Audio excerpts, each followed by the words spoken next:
There's two primary issues facing the embayments of southeastern Massachusetts. The one that we hear about and we're talking about tonight is nutrient loading. And the problem with nutrient loading is that when, and in this case nitrogen loading, is that when you increase nitrogen loading to a point, it causes wholesale decline in estuarine health. In this region, it's primarily due to shifting land use, shifting from pine oak forest or fields to residential development. That's this region, not all regions, but this region. It's not, for instance, the Chesapeake Bay, which is a major agricultural issue. The other thing that's an issue is bacterial contamination, which we do as well, but we're not going to do it tonight, although there will be probably some discussion of that as we go forward when you guys are doing your aquaculture analysis. And we have done that for Falmouth. Several Falmouth estuaries have gotten TMDLs for bacterial contamination. I want to just start this with this because nothing's as good. You won't listen to anything if you don't have some confidence in the approach that's used. We've been reviewed. The models have been reviewed, and the technique and the approach to do these different things have been reviewed in numerous times since all the way back in 2001. Most recently, the Barnstable County kicked in about $100,000 to $150,000 to bring in national experts from all over the country to review the project to try to give some comfort as an independent review. But we've had many, many others, as you can see. One thing I want to say, though, is that the most recent one, which was really the highest level review. It's a kind of review that I was used to when I was at Hui and that I'm used to at the university, where we bring in people that are above reproach that can evaluate things. And it was, actually for me, it was a little bit tough, but in the sense that we're being reviewed by some of the people who wrote the original code for some of the models we're using. It's that level of people. And the reality is that they found the level of complexity and components and the linkages of the modeling approach is simple. Parsimonious, well balanced. Really, it's supposed to be simple. We set it up to be simple because that would mean that we could validate each step. So that was done on purpose by us. But they also went forward to the key part of the modeling approach, which is important to the town of Falmouth, which is the approach is appropriate and useful for evaluating alternative scenarios and informing nutrient management plans. And that's where Falmouth finds itself today, is in developing those plans. The nice thing is the codification that the tools that we've developed for the town of Falmouth can be used for that purpose. This is the estuaries project region. There's 81 embayment type estuaries and 8 salt marshes. As you can see, most of Falmouth is done as the red dots. Most of the Cape is done. There's only a few left. There's only one left on Nantucket, and there's a few left on the Vineyard. And so we're moved quite along over the years, and we're hoping to finish up Falmouth pretty soon. This is Falmouth's estuaries. All of them. There's 14 of them there. There's actually, if you count, there's really 15 because we broke Eel Pond and Quay Bay out for an internal reason, but that's a lot of systems. And all of the ones on the left, not in the box, have been previously dealt with by the town of Falmouth. So they've been available, they're at the library, they're online, and they're being worked on now by the Water Quality Management Committee. The ones on the right in the box are the ones we're going to talk about tonight. One on the Vineyard Sound side, Falmouth Inner Harbor, and then on all the rest, the 4 on the Buzzards Bay side, Rounds Harbor, Fiddler's Cove, Wild Harbor, and Quistit Harbor. We're working currently on Salt Pond, and we're still trying to find ways in the town of Bourne to have them join with the town of Falmouth to finish Narragansett and Squatigue. Anybody knows anybody in Bourne, please call them up. Okay, I use this and have for many, many years as a teaching tool, usually with the idea that what does nitrogen do when it goes into embayment? And it's very straightforward that as you add a little bit, you start getting phytoplankton blooms, and waters get a little green and murky. You add some more, they get more blooms, more frequent, more prolonged, and the water stay turbid longer. Fine. But then what happens is because of that turbidity, the light doesn't penetrate down to the eelgrass beds, and so we start losing our eelgrass beds. And we've lost most of the eelgrass habitat already in the town of Falmouth. The red for eelgrass beds, that is in red specifically because that is one of the primary targets for threshold analysis and for restoration of these bays. It's in our preliminary and our guidance, internal guidance for how to set thresholds. So eelgrass is absolutely critical habitat, and the nice thing about eelgrass is that when eelgrass is present, it usually means the water is clear. The bottom typically is sandy or firm. There's a lot of fish and shellfish, If you like birds, the avian fauna use eelgrass at different times of the year in different ways. So you're getting all of the things that people like. And I think it's important to stress early in the process that we're trying to restore habitat. That's our mission. But all of the aspects, when I talk to my mom, she said, and I say, what do you want? She may like to see merganser from time to time. But basically, she's not eating shellfish, doesn't care about the bottom, doesn't care about it too much, but she wants to see clear water. She wants to see a sandy bottom. She wants to have the grandkids go out and swim. That's what we get when we get eelgrass back. So it's one of the few times in life where we're spending money to restore habitat, but really we're getting what we want ourselves. And most people, if you talk to them, they will tell you that's what they want. Anyway, at higher levels of nitrogen, we actually start losing our benthic animal population, and our fish and shellfish. And the problem with the benthic animals means the ones that live in the bottom. The problem with losing those is that's the base of the food chain. You lose those, then you start losing the food chain up that one of the top of the food chain for this would be, say, striped bass, bluefish, things like that, which come in and feed as they migrate up the coast.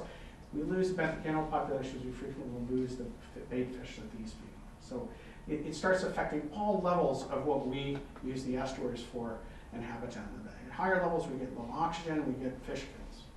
There's fish kills routinely on Falmouth South Shore estuaries, Green Pond, sometimes in Upper Great Pond and others, Quoit Bay.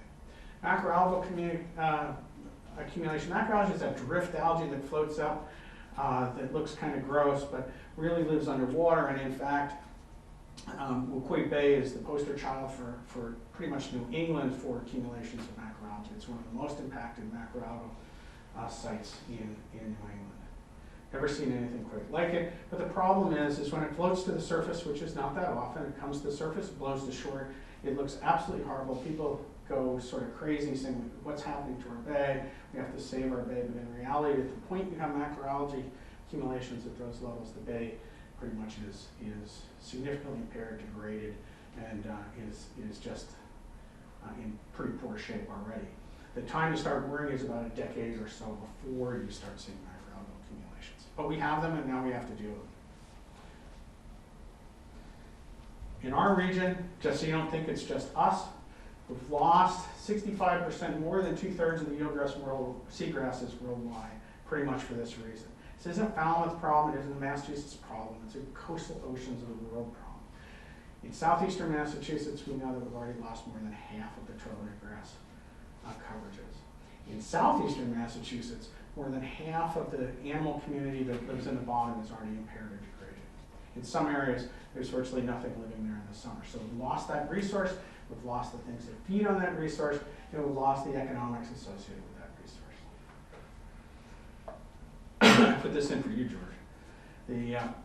This is an old, one of the first time series we ever did on benthic animals, and the reality really here, and the point we're trying to make is twofold.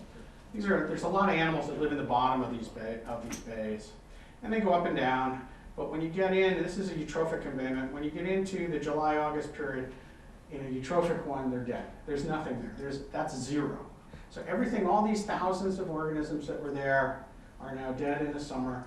And by winter, new ones start settling in as larvae, and you start building the population up, and it goes down, and then it dies in the summer. The reason for putting this in is, if we can get the embayment to be of in this case, for oxygen, high enough quality during just the July, August, and September time periods, then these organisms will recolonize, and that's part of our restoration goal. Also, the reason these die here is that's the worst period of the year for the animals and plants that live. It's the most stressful period anyway. So the reason we focus the MEP analysis on June, July, August, and September is that's the critical period of stress in the estuary. If we can improve that, then we have restored the system. We don't have to improve it in December and January, February, because in that period of time, the systems are good for a variety of reasons, which I'm not going to go in now, but it fits the theory, and it's been observed 1,000 times. The only way that you can restore this degraded habitat once that happens, this is nitrogen degradation, not other things, but from nitrogen degradation, is through managing the nitrogen itself. There's two nitrogen levels. There's two ways to do that. One, you can control how much you put in, or you can control how fast you get it out. If you flush it out, it has the same effect as if you didn't put it in. If you don't put it in, then you don't have to change the flushing. The Bourne's Pond project that the committee was talking about earlier is an attempt to increase and maximize tidal flushing. Most of the time you still have to do, in the case of Bourne's Pond, you still have to do nutrient reduction in the watershed, so you're not transferring the problem. In fact, what you're really doing is just you're sending more out, you're sending it out more rapidly, but less is going in too. So less is, in the case of Bourne's Pond, less nitrogen will be going into Nantucket Sound, Vineyard Sound than is going in today, because the load going into Bourne's Pond will be less as well. All right. The approach that we use, and I have to go through the approach because it tells you what we did and it tells you the sequence of the collection steps. When we talk about this modeling approach, it's not a push-button model. It's really an interactive sequence of models that interacts with engineers and scientists. And at each step and at the end of each model, then you have to validate what came out of that, and then before you move to the next one. And that's an important piece because, you know, it would be nice if it was push button, but the problem is you need to have all of this data quality and validation along the way, and we just can't build that into a computer. That's a human exercise. Watershed loading model, we actually do hand out to the towns all of the estuaries that you've already seen, and these 5 tonight. All of the data that come from the land use and the model itself is given to the town and is available to the town citizens through the various town departments. And then we use the future access to do watershed planning is through our service center. There's 4 models. USGS runs the watershed delineation model. First thing you have to do is you have to figure out what areas of land contribute to the estuary. We had to do this for each of the 5 estuaries. We actually had to do it for each of the 13 estuaries that we've done for MEP reports for the town of Falmouth. When we get the area of land that contributes not just to the gross estuary, but also to each individual pond and then to each sub-embayment of each estuary, then we can start looking at what's on that land and building up a nitrogen input from that land. That load goes into a nitrogen loading model that we only have to have because this is an estuary. The tide goes in and the tide comes out, and it does that twice a day. Because the tide comes in and out twice a day, it mixes the water in a way that you cannot, without a model, really quantify. So we build a hydrodynamic model specific to each one of the estuaries in the town of Falmouth, and we use that to stir the nitrogen to come up with the gradients, and I'll show you the maps. But when we come to the nitrogen threshold analysis, we actually look at real things. We look at detailed auction records from each of the estuaries at different places in the estuaries. We look at eelgrass historic trends, you know, how much was there in 1951, how much was there, say, in 95, in 2001, 2006, 2010. And we get a trend analysis for individual sites on a spatial basis. So we can see if things are improving or getting worse or staying the same. And we also look at the animals themselves, because it is the organisms that live in the bay that sense the bay the best. It is the eelgrass and animals that we're actually trying to restore. So to just take and do a nitrogen model doesn't have any meaning whatsoever if you don't tie the nitrogen to the animals and the plants. It's just an exercise at that point. So we do that, and we tie these to that and come up with the thresholds for your system. After we're done with that, we do this, and we give the town the information, get comments, but pretty much we get done with that, and then DEP steps in and says, okay, they review it, other people review it, and they say, all right, is this system impaired or not? Does it meet with our water quality standards? If it doesn't, then it needs a TMDL, and then they work on that. And DEP will be following along at some point in the near future to give you TMDLs for each of these 5 estuaries, because each one of them has some level of impairment. If they didn't have an impairment, they don't necessarily have to give you TMDL. We don't find any of those, hardly. The reason we're doing all this, and it's important again because you talk about the amount of money that it takes to do this, is that the detailed analysis and the site-specific analysis was selected by the Commonwealth to fund half of, and the town funds half. And in fact, for Falmouth, I think the county funds a sixth, and the town funds the rest of the half, and then DEP funds half. But the reason is that uncertainty costs money. The greater the errors in things, the greater uncertainty around your numbers, If we said, okay, you need to remove 100 pounds of nitrogen from this estuary to make it healthy, plus or minus 50 pounds, then the TMDL will come out saying you have to remove 100 plus 50 pounds, 150 pounds. That's the way it used to be. The errors were 50, 100%, 150%. In this, we're getting the errors down to around 10% or so.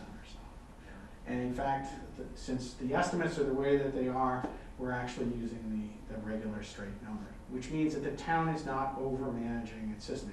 And what does over-management mean? Over-management means you're not spending more money than you need to spend. And that's important, because there's not enough money to go around as it is. So I'm going to talk about these 5, as I said, 1 on the South Shore, 4 in Buzzards Bay, with some strange order. These are the systems. This is Falmouth Harbor, I'm going to talk about first. Everything starts with water quality monitoring, but water quality monitoring is not diagnostic of how exactly how bad things are, and it does not tell you how much you have to restore something on a mass basis. But it tells you if you have a problem. And for us, if you have multiple points in an estuary like this, particularly these are good, it allows us to use actual field data taken over a long time, 4, 5, 6, 10 years, use that actual data to validate the models. The models run without water quality data. They only use this water quality data to validate them. In other words, the model spits out a number, and we want to make sure that's the real number for that bay. So SMAS set up a monitoring program for West Falmouth. Coalition for Buzzards Bay has been doing Quistit Harbor for a long time, 20 years or so. Wild Harbor, and then Rand's Canal here, Rand's Harbor. I always make that mistake. I will probably make that mistake 10 times today, which is a bifurcated estuary, and then this is Fiddler's Cove. Town of Falmouth has been involved in much of this effort as well. Okay. So the first thing we do after delineating the watershed is we come up with a load to the bay. The way we get the loads is we look at every single parcel, we look at every single source of nitrogen, including atmospheric deposition that we can come up with, and we quantify each one. The sinks, because not all nitrogen makes it to the bay, not all nitrogen gets put on the land or goes into the aquifer, makes it to the estuary. We have to account for that, or else we're going to be looking at the wrong sites. We're going to be correcting sources that actually don't impinge on the bay, so we have to account for that.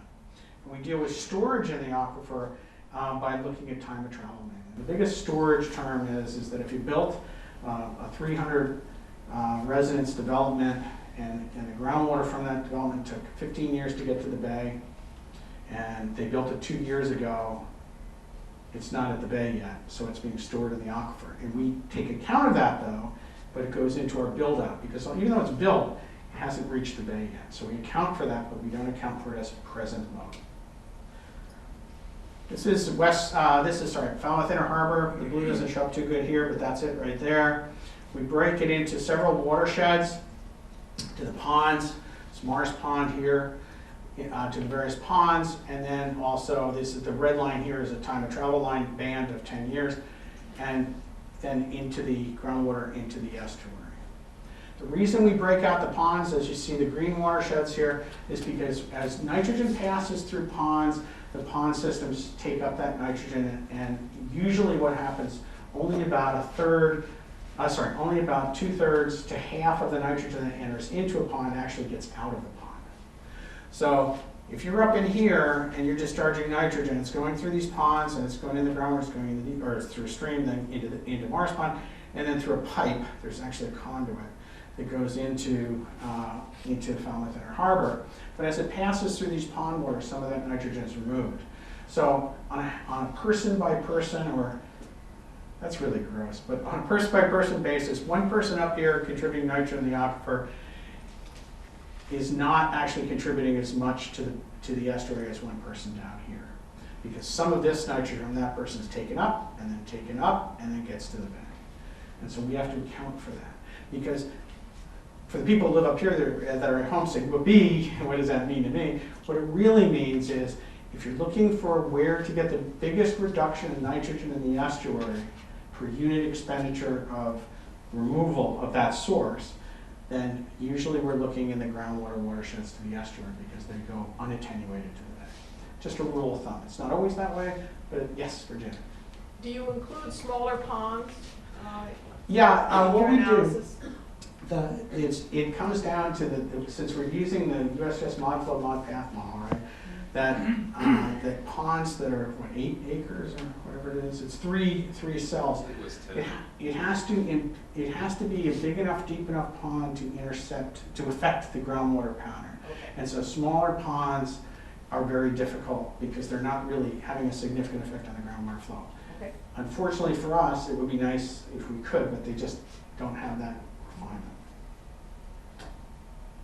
Okay. Good question. All right.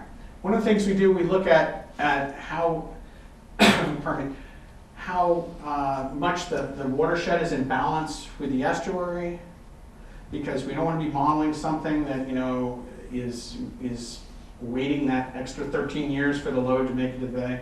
And for Falmouth Inner Harbor, just in a simple first cut, 87% of the unattenuated nitrogen, meaning load from all these places, is within the 10-year travel time to the bay. That's really good. When we have this, we also then look at other parcels to see, okay, when were these other places built up? And what we find is, in the case of Falmouth Inner Harbor, most of the development that's further away than 10 years, which is only 13% of the total load, is actually old. I mean, let's face it, Falmouth is a historic town. That's why we love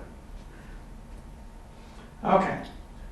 We then break up, I mean, we have it on a I should emphasize, and I really do need to on this one, we don't block the watershed and say, well, this whole area in yellow is residential, and then we apply a term to that. We go in and we identify what is on each parcel of land. You know, each person that gets a bill from the assessor, we identify what's on the land, and if they're on sewer, not on sewer, if they're on town water, if they're not on town water, so that we can develop the load from that parcel, how much roof area there is, so we can get the load to the estuary. But another thing is we also get the water meter record from that. And the way that and this is 20 years ago, we developed a method that was based on this, that get the water meter records, then what you do is you don't have to worry about if you know, there was a Super Bowl party and there's a lot of use, if somebody shut the house down for the months of January, February, March and went to Florida, all of that is corrected automatically. The seasonality effects, the changes in population are automatically in that water flow data that goes in the house, with the concept that if the water goes into the house, 90% of it, when it leaves the house, is going to be going into wastewater. And that's the same number that the Stearns and Miller, or GHD or DH or uses as well. It's a solid engineering job. So it's every parcel, and that's what's on this database as well that's given in the town. It's the parcel analysis. We add up all those individual parcels, though, what we find is the overall load, which is everything, which includes, for instance, this blue triangle here, which is the direct atmospheric deposition, you know, rainfall, snow, everything else, dry deposition, pollen, everything that falls on Falmouth Inner Harbor accounts for 9% of the total nitrogen that enters into that system. 1% of the load is from natural surfaces because, you know, trees, areas with trees and all that stuff still has some nitrogen contribution. It's very small given per unit for the amount of area there is that's natural surfaces, but it still has to be accounted for. And then this wastewater treatment plant here is really, it's the Atria Woodbriar, that one. They have a small package plant that we got the data from Brian Elliott DEP for, so we can build in that discharge as well. It's really a big groundwater discharge. But this big tan beige area here is on-site septic treatment and disposal within the watershed, mainly by individual, mainly residential. Any sewering that goes on in that load would be taken out. It wouldn't show up here at all. I mean, it would be zeroed out. So if the sewer, meaning sewers are, it's some estuaries, there's sewers that then are ship nitrogen to West Falmouth treatment plant. When that occurs, it shows up as a zero here, but the parcels still have lawns and impermeable surface, all that would show up. So you go out to Nantucket, and what you find is a much smaller beige area, but you still have all the lawns in there. And the reason is because Nantucket Harbor, half of the watershed is sewered already. And that's why Nantucket Harbor looks the way it does. So those people who say, well, geez, sewering doesn't really work. Well, in Nantucket, they started sewering 100 years ago or 80 years ago or so, in the 1930s or so. They have had a very significant sewering in the downtown area that they've been building on. And they have still scallop harvest as weak as it is, and they have probably some of the most significant eelgrass habitats still in the region. But anyway, that's the overall load. So that's the total for the whole system. But we have this thing we call the control load, which really just means that that's the amount of nitrogen that you all control, that is under the purview of the town to control, meaning treatment plant discharges can be moved or whatever. On-site wastewater is things that we're grappling with now, golf course fertilizers, things like that. We can control these. These are man-made. These are things within our purview. Now, some of them are very difficult to deal with, and we're sort of stuck with them, but nonetheless, they're things that are within our toolbox. Yeah, Jerry. I don't think we need to go back. Jerry Thomas, I don't think we need to go back, but for the people that are worrying, the 1% for golf courses, I think that golf course is gone. I think it's right where Atria is building up their new. Yeah, and it's really important. What you need, we live in this funny time world, and you started hearing some of that already when I said, well, you build this thing, but it's only 3 years ago, and it's 15 years to get there. We live in that world. At the time we did this, the estuary was being impinged upon by that golf course. In the build-out analysis, if it's gone now, it's gone, it goes to zero. And that happens a lot. We're having problems in some of the towns with significant agriculture where when we were doing it, even 10, 15 years ago, they had significant agriculture, and now that's gone. So there's a big load gone, but it's still reaching the bay. So, and we have that with landfills. We still have towns where landfills are reaching the bay, but the landfill's been capped, that kind of thing. So we deal with all that as we go along. Good point, though. Okay, within Falmouth Inner Harbor, we also do this build-out analysis where we do the parcel analysis. We deal with the town, in this case, Brian Curry's office, and we come up with what are the likely developable parcels of different types, commercial and residential mainly, but we're coming in with what's the likely increase in nitrogen load from this watershed under present zoning, if the available parcels are built out. Doesn't mean they will be built out, but this sets the upper limit. You can always change your zoning, or you can buy open space, and that's what happens a lot of time. Build out never occurs because people buy open space, and people usually do not maximize the development of every inch on their parcels. But in any case, even if they do that, it increases the load by only 9%. And that's the watershed load, not the total load. It would not include atmospheric deposition. So it's actually less of a nitrogen increase even than that, quite small. It's pretty well built out. All right, in this system, what we always do, if there's a stream, and there was this conduit coming out of Morris Pond, it's underground, a lot of it into the head, sort of the sidewall here, into the head of Falmouth Inner Harbor, there's a stream. We actually gauge that for a year and a half or 2 years, and we look at the flow and the nitrogen load, and what we use that data for is to calculate this attenuation we talk about as it goes through the ponds, because remember all the ponds up here come down through Morris Pond and then here, so we actually directly measure that. We don't have to model, we measure what that attenuation is. And then we also use the volumetric flow to check the watershed delineation, since it's a groundwater flow volumetric model that the USGS uses, so we're able to verify that. And in this case, just like in other cases, it worked out quite well. And we built a hydrodynamic model for the system based on the depth. This is the bathymetry of Falmouth Harbor. There's a little hole there that's very interesting. But we do that because we need to know the volume of the system, and so we create the topographic map, if you will, underwater bathymetry of the system, and we get the volume, and then we grid it for the model, and then we put tide gauges in, and the model runs on pretty much a simple principle of water in and water out. The tide goes in, there's a certain volume, and you can get turnover from that. It's still a very powerful model. It's used commonly for changing inlets, modeling inlet, what's an optimal inlet design. It's very good at doing nitrogen modeling. The thing here, though, is we always, for every system, and I'm not going to show any of this stuff for any of the other systems. This is But we do all of this for every system. So I want to emphasize that. We look at are there occlusions in here? In other words, when the tide goes up here, is there some restriction somewhere in the system so it's not getting the full amount of water in it should?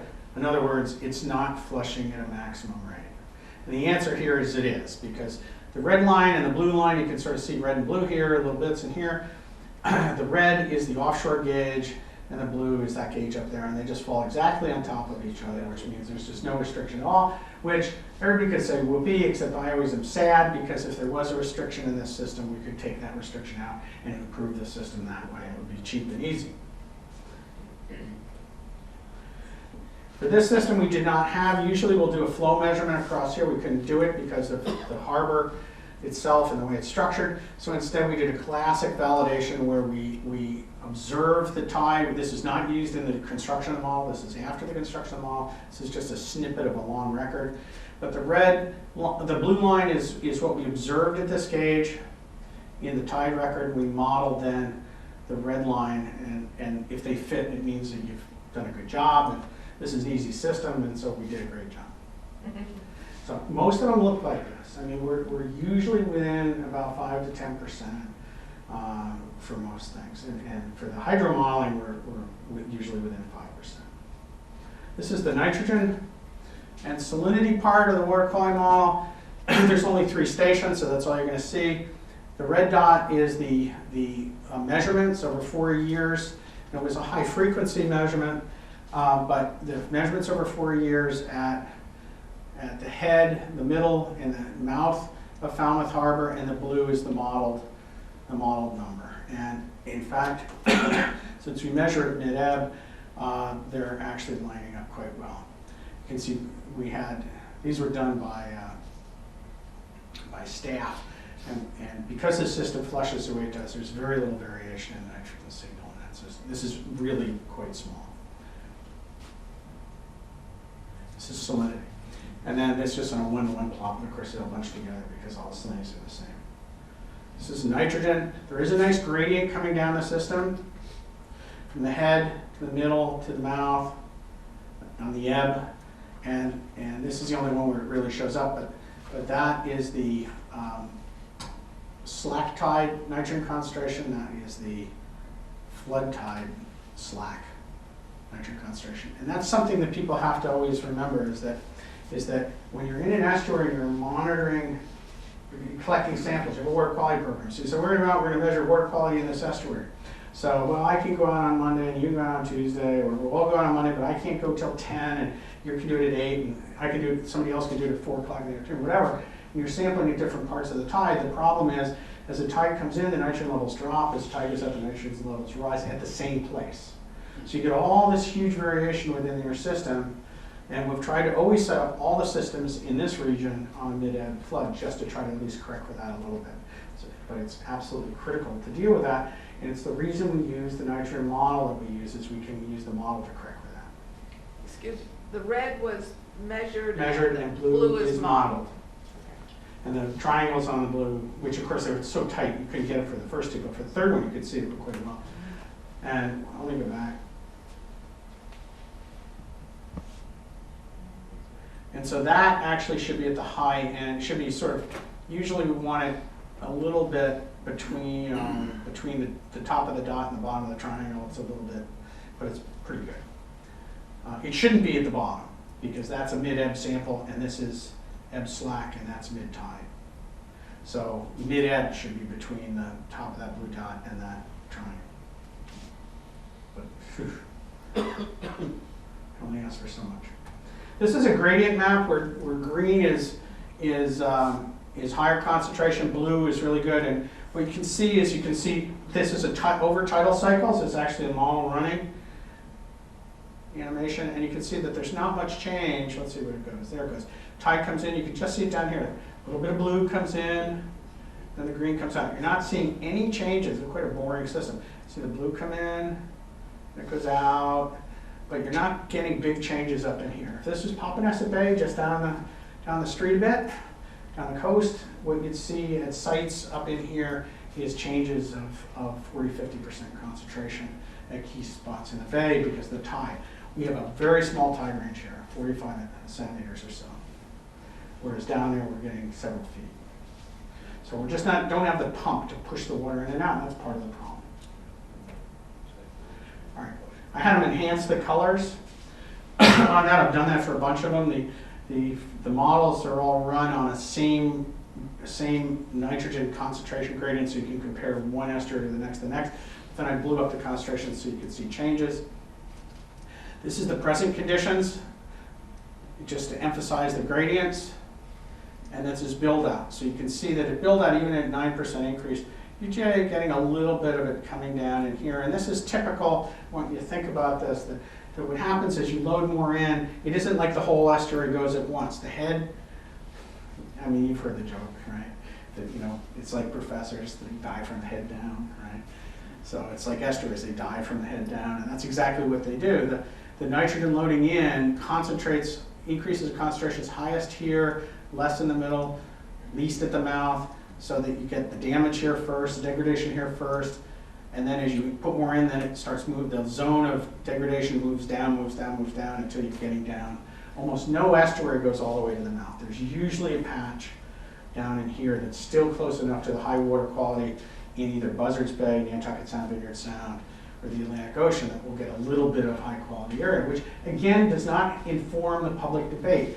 Because people will say, but I live on blank bay and it's great. And he's talking to his neighbor who lives, 10 streets up, who lives up here. He's saying, well, I live on that bay and it stinks. So that's part of the problem too. The very natural variation in the system, unless you understand the whole system, causes these sort of internal disagreements that are real in terms of the estuary, but are not real in terms of fixing it. All right, the thresholds, as I said, are based on real things. Oxygen, eelgrass, macroalgae, things like that. Benthic animal communities are critical. In the ones I'm talking about today, benthic animal communities are very important because if there's no eelgrass in the system, and there has never been a record of significant eelgrass, in other words, it's not enough for somebody to say, I saw one strand of eelgrass one time. There has to be some sort of coverage of documentable, even if it's anecdotal. We have developed methods to pull out historic knowledge out of some of the old timers that have been very good. But if there's no real record of any distribution, then DEP and the technical team with EPA concluded that it was not reasonable to have the towns restore eelgrass. And that's critical because one of the first systems we did, which was Pompanesett Bay, one of the tributary bays to Pompanesett Bay, Shoestring Bay, looked like for all intents and purposes it should have eelgrass in it.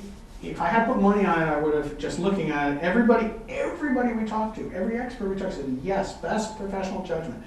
That should have eelgrass in it. But it ends up, we couldn't find any record of it, and when we ran the water quality model, the circulation of the bay was such that the nitrogen levels in that embayment, even in 1950, were not sufficiently low to support eelgrass. So it couldn't have eelgrass. So the historic records of eelgrass were correct. The best professional judgment, not so much. So we have to have something we can see, touch, and feel before we start putting financial pressures on the town to say, fix it, because we have to make sure it's broken first. In this system, there was no eelgrass of any. There's a little patch that we found, but there's really not any. And so what that means is if there's no eelgrass, then we downshift to infauna. Now, eelgrass can tolerate much lower concentrations of nitrogen. You can't take as much loading. And if you're thinking of a system that's overloaded, that means you have to remove more nitrogen to restore eelgrass than you would have to restore animals. It's very simple. Animals don't care if it's a little turbid. They don't need light. It's that light effect that makes eelgrass more sensitive. Pardon me. So in this system, what we found is we deal with a variety of, it's all in the report, you can read it, but I mean, the basic point is that we're usually looking for, in these estuaries, around 25 or so species, and this is a good number of animals. And we're looking for a diversity around 3, and these are lower than 3. We're looking for an evenness above 0.7. And so these are less than 20 to 25, really 25.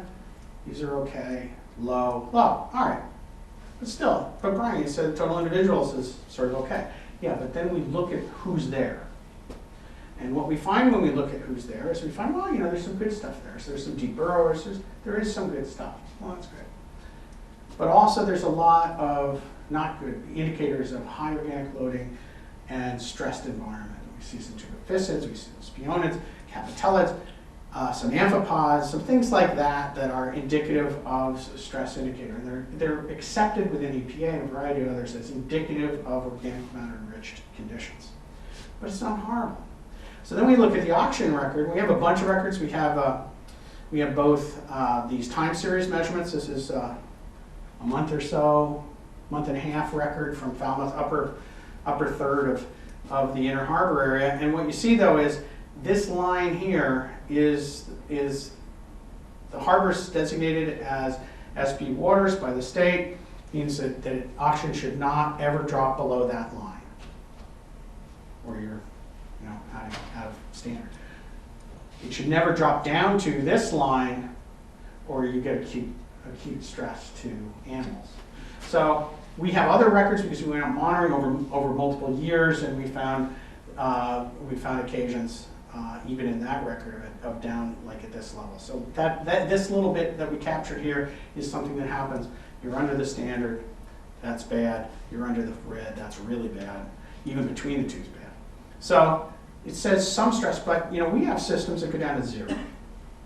So all of this is consistent. Yeah, it's bad, but it's not horrible. Yeah, it's bad, but it's not horrible. There's no eelgrass in the system, so it's in a way, it's not exciting. There's a problem, but it's not really bad. That's happy news for the town, because the less of the problem, the less to fix. And so we look at all these things. So we look at oxygen chlorophyll, which is the phytoplankton blooms. We look at macroalgae, which is that drift stuff. We look at the eelgrass, which the reason there's dashes, there isn't any record. Then we look at the animals. And really what we find for this system is we find these, MI means moderately impaired, SI means significantly impaired. What we're finding is that oxygen's got this problem. We do find some blooms in there that get pretty good. So the water clarity's down. And probably this is like that because this is high blooms. And then we find this impairment to the inner basin, the upper third or so of the infauna. And the reason this is healthy and moderately impaired is because that bottom half of the estuary goes down to the inlet, which is in great shape. It's only sort of the upper edge, which is not. And that's why that's that way. So it's not horrible. It's really not so bad. Brian? Yeah. The previous slide had had Lower and upper. lower and upper. And This is inner and outer? Yeah, which is just so we match them all together. Well, outer is lower, and I can never get people to do it the same way. Outer is lower. Thank Yeah. you. Outer always means closer to the To the ocean. water. Okay. And so it's I apologize for that, but it's the, Okay. I just need to know. you'd think after 10 years I would have whipped these guys into shape, but instead they're beating me up. Okay, so here's where we're at with this. We have a system where we don't have to worry about the eelgrass, but we do have to worry about benthic animal habitat. It's clearly impaired up in this region, moderately to significantly impaired. Down here, not so much. So what we did is and there's no historic eelgrass. So the concept is to restore whatever's impaired. We're not going to restore the areas that aren't impaired. We'll restore whatever's impaired for benthic habitat within this system. And in order to do that, the nitrogen concentrations are currently too high. And so we went through an analysis which we've now done 600 samples at different TNs over, I can't remember, it's like 63 estuaries to come up with a threshold for infauna that really is holding pretty tight. It's generally around half a milligram per liter to get that 25 species. Although in some cases we can get a little higher, in some cases it's a little lower. This is a classic system. So what it looks like, and this also fits with the other data of, it's not heavily impaired, that it's about, in straight concentrations, it's 10% over. But in real concentration, since what's coming in is about 0.3, this should be right as about 0.25, and this is 0.2, so it's actually about 25% over. And that's about what it is. It's about 25% over the concentration that it should be. And in some of the systems we have, it's 400% higher, so you can understand why I'm saying it's really not in that bad shape. Little Pond is much worse than this. So in order to get down to those thresholds, though, what are we talking about for removing load? Now, we do an example in the report to see if you can make the threshold. It's not to tell you what to do. It's not the only way to do it. In fact, it's probably would be a stupid way to do it, because you got a bunch of people sitting there saying, well, what's a straightforward example we can do to see if we can attain the threshold? So this is, you're going to be working and are working on what is the scenario that you should use to restore the system. But we just want to see if we could do it. What would it take? So what we said is, well, since some of this is attenuated, we just said we're not going to remove any load from all of this. And then we're going to remove load from the groundwater watersheds here. And what we're talking about is a reduction of, just in this area, of about 27% of the watershed load, or about 34% of the septic load, current septic load. But this is almost a building. So since the town has the plans for this region that it has, I'm not too worried about this being attained at some point. But it's really quite small, because remember we said 0, and I want you to focus on this because the same slide, you're going to see these last 3 slides for every estuary now, that when I have zeros and you look at this, you say, oh my God, it's 27 to 34%. Yeah, but overall the watershed load is a quarter high. Oh, geez, it's just exactly the concentration high. And yet that came out of the model. These came out of the model. And if you only did septic, you're removing about 31% of that, about a third of the present septic load to restore this back to very high quality habitat. So that's where you're at. Now you can mix and match any way you want to get to that, and it doesn't have to be this. Okay. Eric? Given the use of the harbor for the last 80 years, it's almost 3/4 of it's bulkheaded. Mm-hmm. It gets dredged regularly. Mm-hmm. Boats in and out, pilings in and out, all kinds of things go in and out. How are you going to have a benthic community that everyone wants to thrive in those conditions, even if the water were better? Well, it ends up that the benthic community doesn't care so much about the bulkheads, and it doesn't care so much. It does care about the dredging when it happens, but you don't dredge every day, and these things are relatively short-lived. So you can still build a very nice benthic community this way. But it is why it's SB1. SA would be high quality, and that would be like Green Pond, Great Pond, Morris Pond, McCoy Bay, or SA waters. They, on that graph where I said if you go below this line, you're in trouble, that's for SB. For SA, that line's higher. It's easier to violate. And so it's already accepted within the classification that this is a harbor. This is one of the very few harbors that are actually classified that way. SB stands for? Saltwater second level. It doesn't stand for anything. It's just SB. Yeah. Oh, trust me, the S stands for saltwater because the other ones for freshwater are just B. Ha. Ha. I made that up. George. I'm sorry, I forgot my chemistry, Brian. How does fresh water remove nitrogen? Oh, it's not. It's the plant communities in freshwater, plant and sediments in freshwater are not concerned so much in this region, although we always check with nitrogen loading. They're more sensitive to phosphorus loading. And so what happens is most of our lakes and ponds are saturated with nitrogen. They have very high nitrogen levels. And as that goes through, though, some of that is taken up and distributed to sediments where some of it goes off as nitrogen gas, not entering back into the ecosystem. And because some of the retention of some of these systems, like in a Shumate pond, it's a year or two, the water stays there, the nitrogen stays there, that's a year or two for it to cycle and cycle and cycle and cycle. So what goes out is about half of what came in. Because with every cycle, a little bit's removed permanently. Another cycle, a little bit more is removed.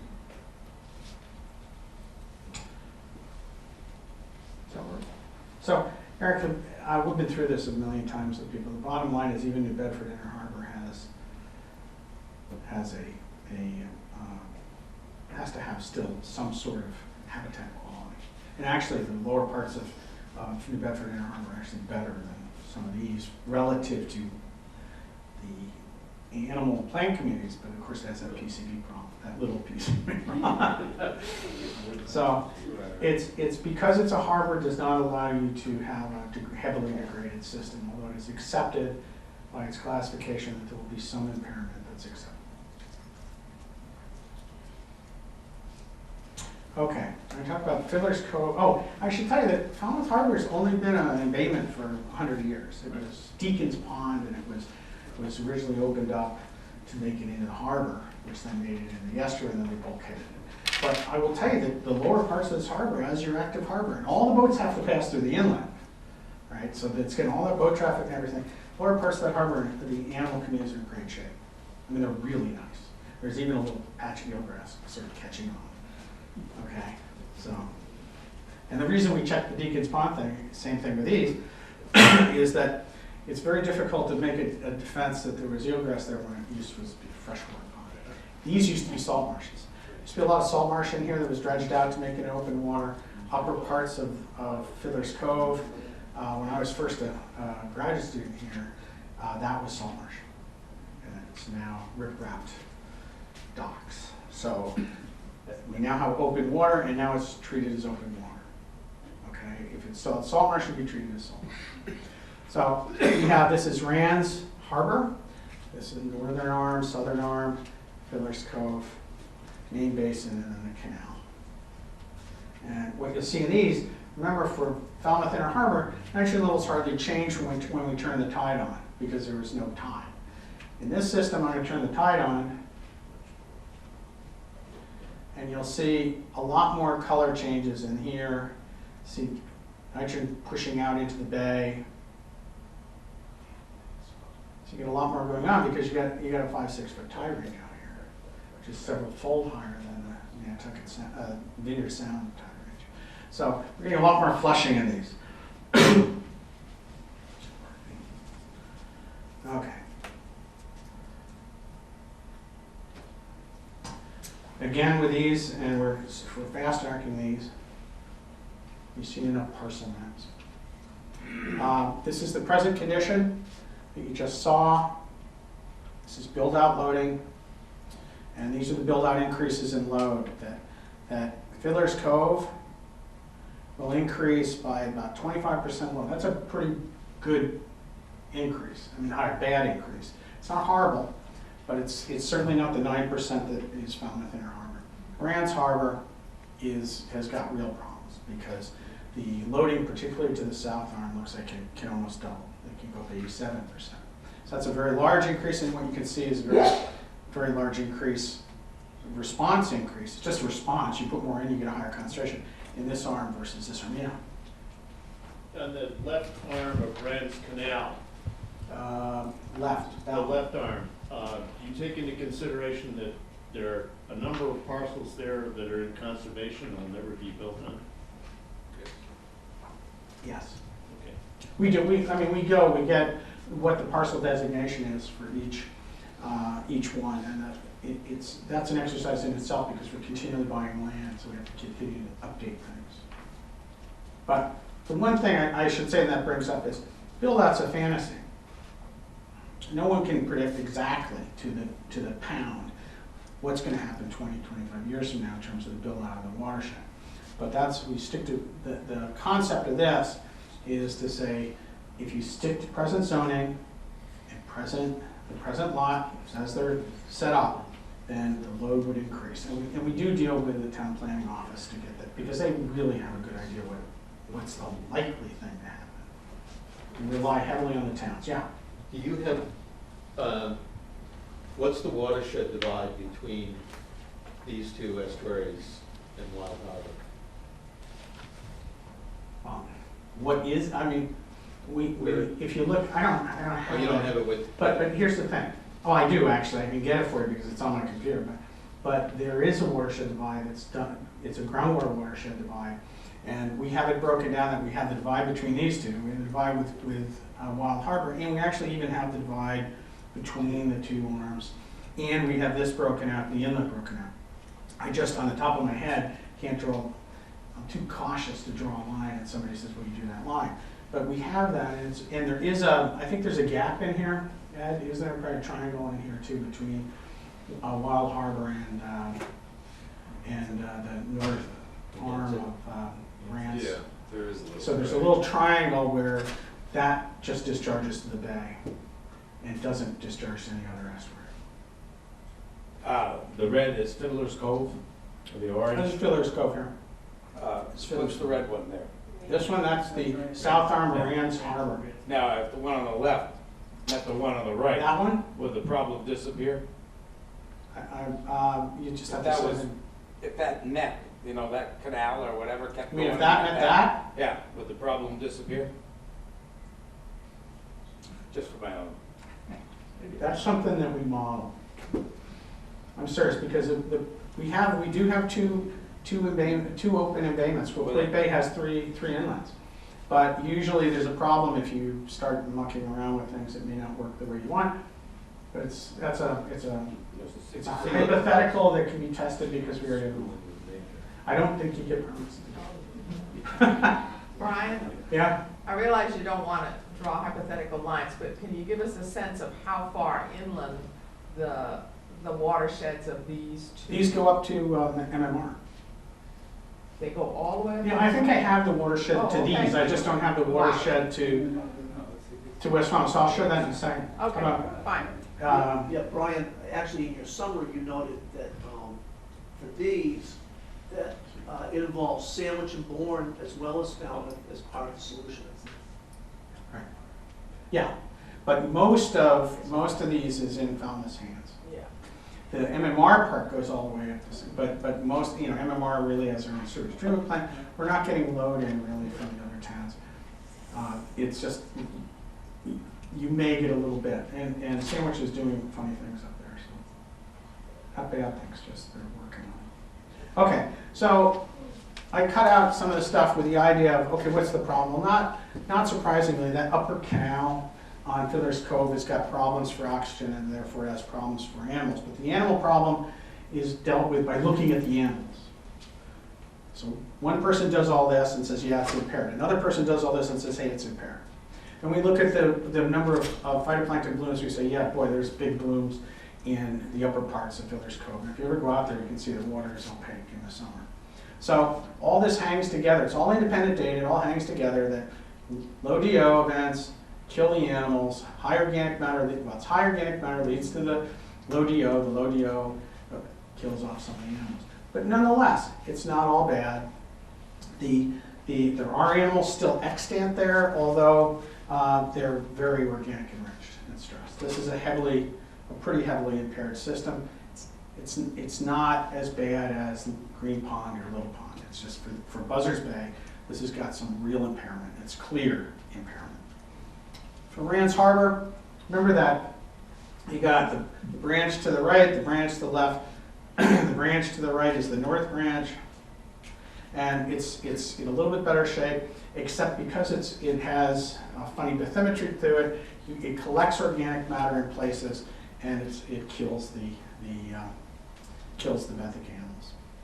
There was no eelgrass in any of these, again because they were mainly drenched out basins originally.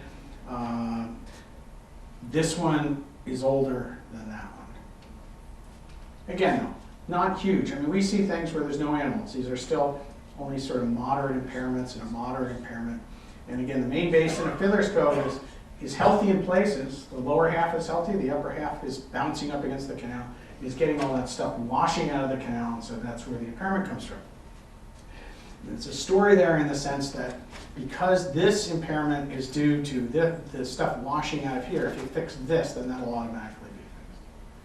And that's common.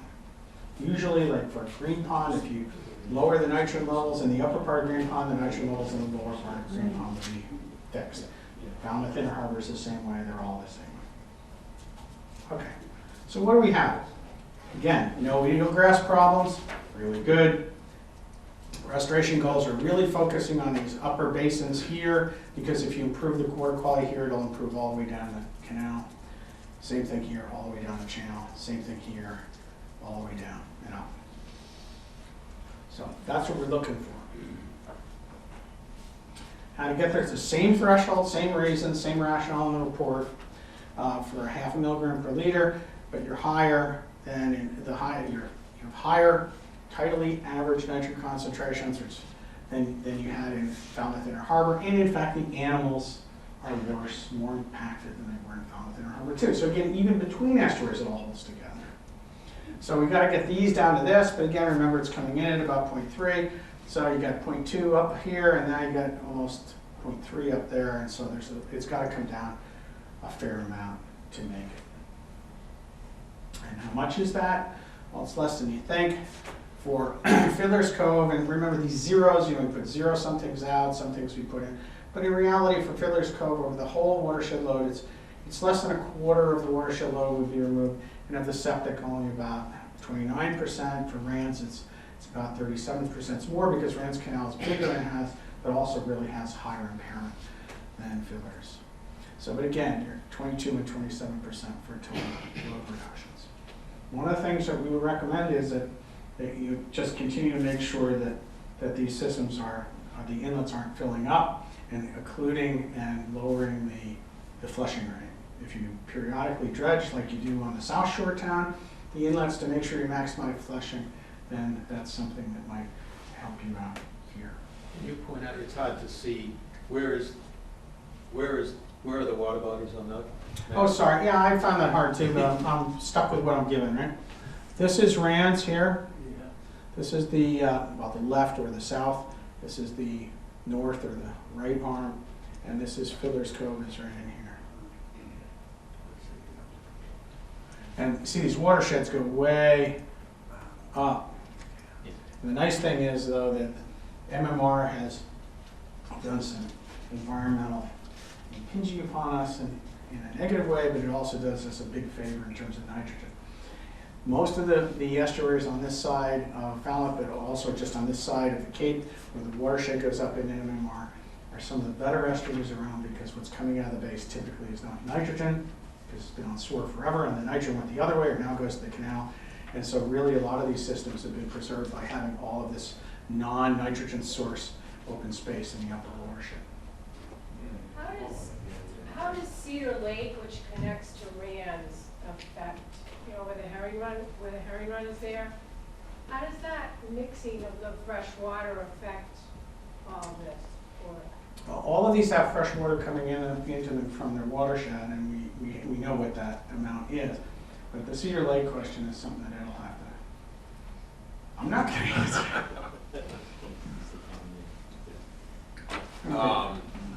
Microphone? No. The Cedar, we have the watersheds to the ponds, so you're gonna get the nitrogen load going into that pond, and then I think in this case, we also had a stream gauge coming out of the pond, so we actually have a measurement of what nitrogen is that's coming out. So we've got an estimate coming in and then an actual measurement coming out. And it's a measurement coming out that we use, the real data that we used in the model. Okay. Oh, so West Falmouth Harbor, Wild Harbor bangs up against this watershed line here, but then there's a break in here, I think like this, where that parcel of land just goes right out into Buzzards Bay. Those are the sites we always look for discharge sites. Right?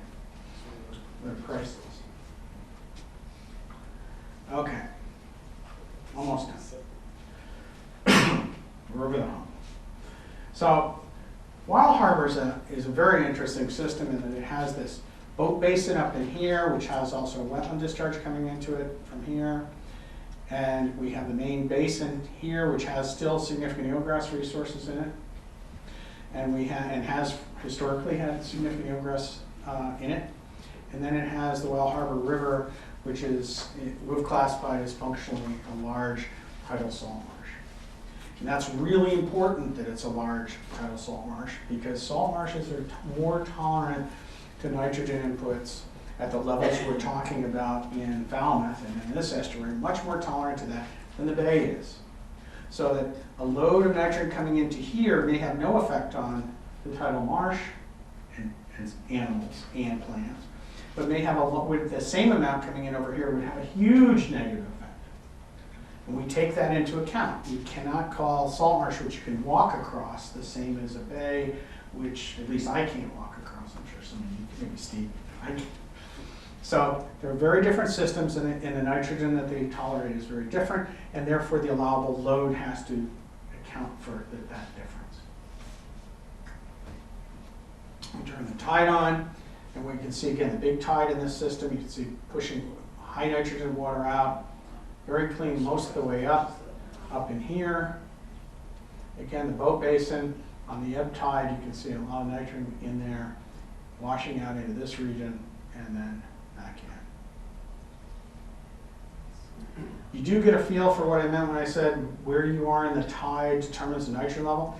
If you were sitting here saying, well, I'm going to sample the water right here, and I'm going to sample it now, and then the tide turns on, and then all of a sudden now you sample it, you get very, very different nitrogen concentrations, which totally can throw off. And this is some of the problems that were built in, or the solutions to those problems, something we built into this project. But sometimes when you see these disagreements coming up, it's just because nature has built in these types of variations that you have to, everybody has to be on the same page. Yes. Brian, just if you can talk a little bit. The town put a pretty big investment into sewering the whole area out here. Yeah, Silver Beach, old Silver, And new when I looked new Silver at Beach. Silver Beach, when I looked at your tables, you showed no contribution from the wastewater. Right, is that because it's not in this watershed?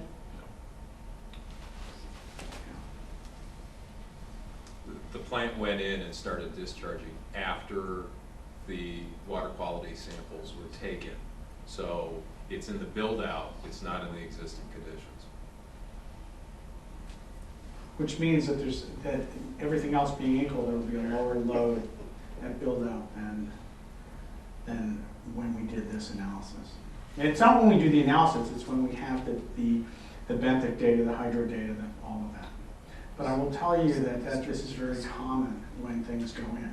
When we first did West Falmouth Harbor, and even now, but when we first did it, people were saying, well, I don't understand. Why does it look the way it does? It's not any different. We just spent $13 million on a new treatment plant. And the answer is, yeah, but you didn't wait the 6 to 9 years for the plume to clear out. So the load going in when we do the model, we can't project forward and remove load because now we're building a model from the bay that has the wrong load going into it. So for West Falmouth Harbor, the treatment plant was put in build out because it was going to take another 5 or 6 years before the treatment plant actually did anything for the estuary. Well, the same thing with New Silver Beach. It has to impinge upon the bay. But when we run scenarios for your management for the CWMP, we would run it on build out or a modified build out because it's very important that the committee focus on what is their baseline for build out. What are you comfortable with because you're managing to your build out. And I've made that, I think you can see exactly what I mean. We've had towns ask us to do, they said, we don't like your build out. We want you to put a new bedroom, an additional bedroom on every house. We want you to do this and this. We're saying, yeah, but that's never going to happen. And now you're going to have to manage the system as if it's going to happen. And then you're going to overmanage like crazy. So you try to come up with the best you can. And then you deal with existing and build out and you try to come up with everything. It's not inherently easy to do, but it's doable. Nice thing about Wild Harbor, it's at build out. So when you look at build out, what you're seeing is New Silver Beach is fully functional. Our build out would include the houses that had not yet been sewered, but that were projected to be sewered. Because at the time we did this, only some had been hooked up. So our build out analysis would include them all being hooked up. And that's one reason it's only 5%, because there's other land that's being developed, and it just took 232 homes out of the watershed nitrogen septic load. At least that was the projected number. So you don't get much change. There's not really too much change. And a lot of the load is distributed here and over here. It's not all in one place. All right. So Wild Harbor, because it has eelgrass, and what you see, this light green line here is the projected 1951 distribution. The critical area we focused in on for eelgrass here was this region up in here, where in the previous graph, 2 graphs, in that area, oh, where'd you go? My computer's telling me I'm dead, there it is. Okay. You can see the nitrogen comes out into this and mixes in this region. And so what we're finding is that in this region, although 1951 is an aerial interpretation, the other ones here are showing this is 51, this is 95 and 2001, and this purple is 2006. So we lose this, then we lose this, and we're losing the deeper areas as well. And it's just classic for what we'd see. We didn't go crazy over this, not a huge loss, but it is a loss, and it was consistent year to year to year is what made us think about it. But what we also find is in the boat basin, the animals are crummy. I mean, it's down to 7, it should be 25, and it should be like hundreds, and it's 123, and they're all organic stress indicator species, which if you've ever looked in this, it's sulfidic sediments, it's highly organic. It's not surprising because it's boat basin, but nonetheless, it's also heavily loaded, and the load from here is flushing out into here. Now, we're not saying you should go in and restore this whole system for this. We're saying that we need to cut the load that's coming out and harming this eelgrass. So we look at that, and the same thing, the wild harbor outer is out here, the inner is in here, and the animal communities in this region here are also impaired. So what we're getting is just an area of impairment. Worse in here, better out here, but still impaired out here. Okay? Based on the numbers, the diversity, and the specific animals that are there. So what we see is the outer basin again. Virginia, you're training me. Yeah, yeah. Outer basin, Good job. inner basin, boat basin, and then the rivers over here. I don't mind that at all. So what we've got is some significant impairment right up in that innermost part. In fauna, not so bad in that big outer basin because it's only near that boat basin where it gets bad. But the eelgrass is starting to go away, so there's a little impairment. Nothing in these other areas. And this impairment of the infauna is consistent with auction records, the fact that there's actually algal mats growing on the bottom now and smothering things, so that's a problem. Not drift algae, but algal mats. We get blooms. So it all sort of hangs together that there's an issue in the system, but again, not horrible for most of the system. And the nice thing is, as a salt marsh, the tidal river is fine. Even with the insult of the oil spill years ago from the Bouchard, it's still, at least in this accounting, is fine. Doesn't mean if you dig down in it, you're not going to find oil, but it means that it's not impinging on the main creek. Okay. You have a question? What is the effect of the connection to the boat basin to the marsh, which is not good? This to that? No, the marsh. Oh, this to that? Yeah, there's flow out of that. There have been proposals to improve the flow, to improve the marsh. Well, that would What be. effect would that have on the Well, let me boat tell you. basin? I have this cough, so I'm popping cough drops, which I'll probably pass out now. This is a very large marsh. It is, we think, occluded, although we haven't measured it. Meaning it's not passing fully, which is why people are talking. But you got to look at it. You can't just eyeball it. You got to actually put in gauges. One theory would say, and something that we would say, is that if you can get more water into this, then on the ebb tide, more water leaves it, which would push more water out through the boat basin, which would increase the tidal flushing of the boat basin. We looked at that as a solution to other harbors in the region that have occluded salt marshes, saying, well, there's a reason to restore the marsh, because you get the marsh function. There's a reason to restore the marsh because if you improve it the right way, it'll actually intercept more nitrogen. That's a good thing. But also, you can use the hydrodynamics of the marsh, the water going in, like a big bladder. It goes in, and then on the outflow, you can start flushing this basin by passing 2 or 3 times more water through it. That's a good thing. Now, that's all hypothetical because that has not been tested. I mean, we have not run that model, we have not run that analysis, but it is something that is at least on a modeling sense, it's something that we have the model, we ought to run it. If you want, but you know what I mean. So, not tonight.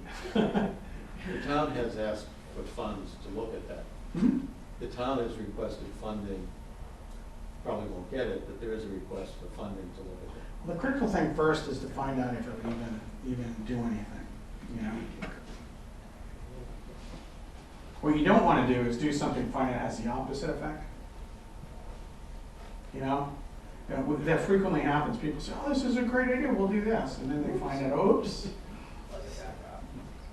I'm about to display my total ignorance in this. I'm having trouble with your colors. I live, I should say, it's a matter of disclosure in what you call the inner harbor, not the boat basin, but right in there, yeah. And now, blue is good and green and red are bad. Yeah, blues at the bottom, reds at the top. Yeah. So, but you also said that the marsh is going to be fine. Or is there problems in the outer? Because marshes are less sensitive to nitrogen. Okay. That's the simple answer. Okay. So the fact that this is got higher levels is not troubling. You can reach a level where a salt marsh is impaired. There's multiple ways to impair it. But the first way you typically impair it is by developing these macroalgae. Like in West Falmouth Harbor, if you look at Mashbacker Creek, there was all the sea lettuce, big drift sea lettuce. Some of it was coming in, but it was growing there too. It was causing problems. It was seeded in other marshes. We don't see it in here. We look for that. That's one of the things we look for. We look for the animals. The animals are good. Everything seems good. All right. And the concentrations aren't that high either, by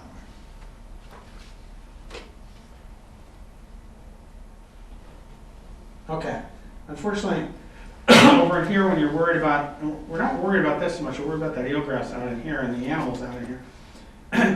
The present concentration out here is lower, it's about 0.447, so it's about 0.45. But the eelgrass is deep, which means it has more water to pass through. And we're looking at a threshold. All the justification for why we picked that number, which is a page and a half or 2 pages of single-page text. You can read it.